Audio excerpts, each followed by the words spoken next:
সুখবৰ পুনৰ ৩৫,০০০ যুৱক যুৱতীয়ে পাব চৰকাৰী চাকৰি। জুন জুলাইত অনুষ্ঠিত হ'ব পৰীক্ষা। ঘোষণা মুখ্যমন্ত্ৰী ডক্টৰ হিমন্ত বিশ্ব শৰ্মাৰ। অসম আৰক্ষীৰ লগতে তৃতীয় আৰু চতুৰ্থ বৰ্গত দিয়া হ'ব নিযুক্তি। শীঘ্ৰে ওলাব চাকৰিৰ বিজ্ঞাপন। ১ লাখ নিযুক্তিৰ পাছত এইবাৰ আৰু ৩৫,০০০ যুৱক যুৱতীক চাকৰি প্ৰদানৰ ঘোষণা মুখ্যমন্ত্ৰীৰ। পুনৰ জনাইছোঁ এই মুহূৰ্তৰ এটা সুখবৰ। ৰাজ্যৰ নিবনুৱালৈ সুখবৰ আগবঢ়াইছে বৰ্তমানৰ চৰকাৰে।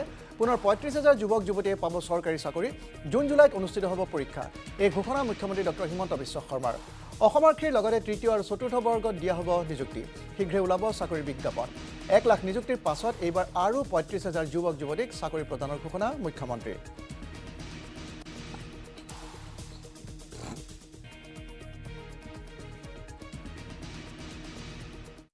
২০০০ ল'ৰাই মোক আহোঁতে সুধিছে যে দাদা পুলিচৰ নেক্সট দৌৰ কেতিয়া হ'ব। আমি জুন জুলাই মাহত পুলিচৰো দৌৰ আৰম্ভ কৰিম আৰু থাৰ্ড গ্ৰেড ফৰ্থ গ্ৰেডো নতুনকৈ পৰীক্ষা পাতিম। ৩৫,০০০ ল'ৰা ছোৱালীয়ে আৰু নতুনকৈ চৰকাৰী চাকৰি পাব। ১ লাখৰ লগত হৈ গ'ল আৰু ৩৫,০০০। মই ইলেকশ্যনত কৈছিলোঁ ১ লাখ, কিন্তু এতিয়া ময়ো আগুৱাই গৈ আছোঁ যাতে আমি আগুৱাই গৈ থাকিব পাৰোঁ।